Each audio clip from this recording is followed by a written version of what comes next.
Bonjour à tous. Aujourd'hui, nous abordons la question du tabagisme. Je tiens à vous préciser tout de suite que ce cours-là fait partie des nombreux cours que vous pouvez obtenir sur l'école, ainsi que sur la page Facebook et la chaîne YouTube. Le tabagisme, premier point, c'est un mécanisme de défense. Qu'est-ce qu'un mécanisme de défense? C'est un mécanisme mis en place par le sujet pour maintenir son équilibre psychique. Cet équilibre psychique est constamment mis à rude épreuve par, tout simplement, l'environnement. L'environnement, à certains moments, représente des circonstances qui font résonner chez le sujet quelque chose qui est insupportable pour lui. Et ce quelque chose met en péril son équilibre psychique. D'où l'utilité du mécanisme de défense, et en l'occurrence le tabagisme. Deuxième point, quelle est l'origine de ce mécanisme de défense-là, celui-là? C'est quelque chose qu'on a déjà abordé dans une vidéo précédente, mais on va en reparler.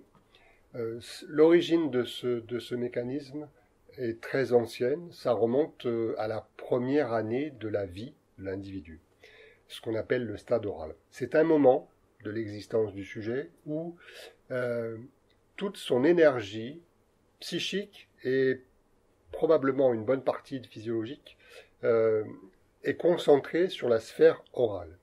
Et à ce moment-là, chaque fois qu'il y a quelque chose dans son environnement, là encore, qui est source d'angoisse pour l'enfant, donc, il réagit de manière orale. C'est-à-dire, par exemple, il demande à téter son biberon.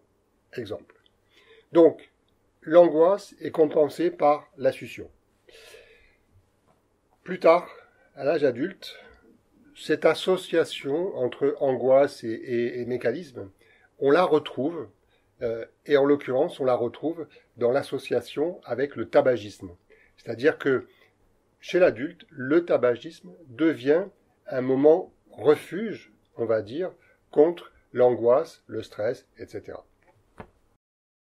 Troisième point, le tabagisme est l'association qu'on peut faire avec deux choses, l'auto-agression et la culpabilité.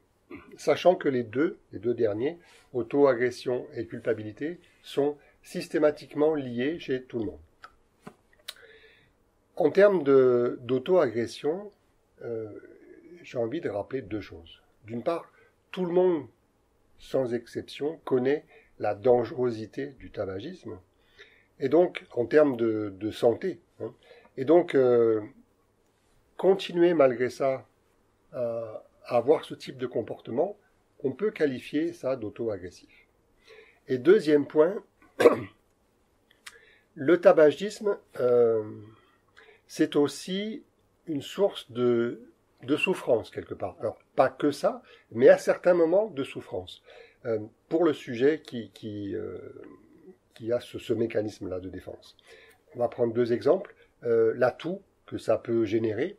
Et puis, autre chose peut-être moins connue, c'est l'idée de la première cigarette du matin qui est une source de souffrance, en fait, je dirais. À partir du moment où c'est très agressif le matin à jeun, c'est quelque chose qui fait mal quand même, un petit peu.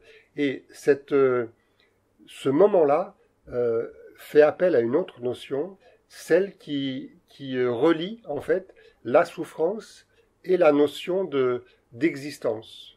C'est-à-dire que c'est bien connu que pour parfois se reconnecter à l'instinct de survie, à son corps, etc., il y a besoin de souffrance. Ben là, c'est le cas. Dernier point, par rapport à ce tabagisme, mécanisme de défense, je vais parler de compensation. C'est-à-dire que si la cause de ce mécanisme-là n'est pas identifiée par la personne, et elle ne l'est jamais, quasiment, si cette même personne arrête le tabagisme, et que la cause, comme on vient de le dire, n'est pas identifiée, il va falloir compenser, c'est-à-dire trouver un autre mode de maintien de l'équilibre psychique dont on parlait tout à l'heure. Donc on va compenser par quelque chose d'autre. Et de préférence par quelque chose qui concerne aussi la sphère orale.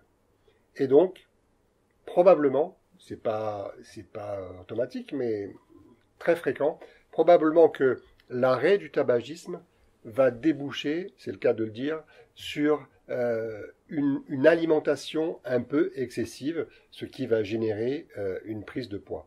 Donc en fait, la prise de poids bien connue, dans ce cas-là, n'est pas due directement à l'arrêt du tabac, mais plutôt à l'utilisation d'un autre mode de défense qui est alimentaire.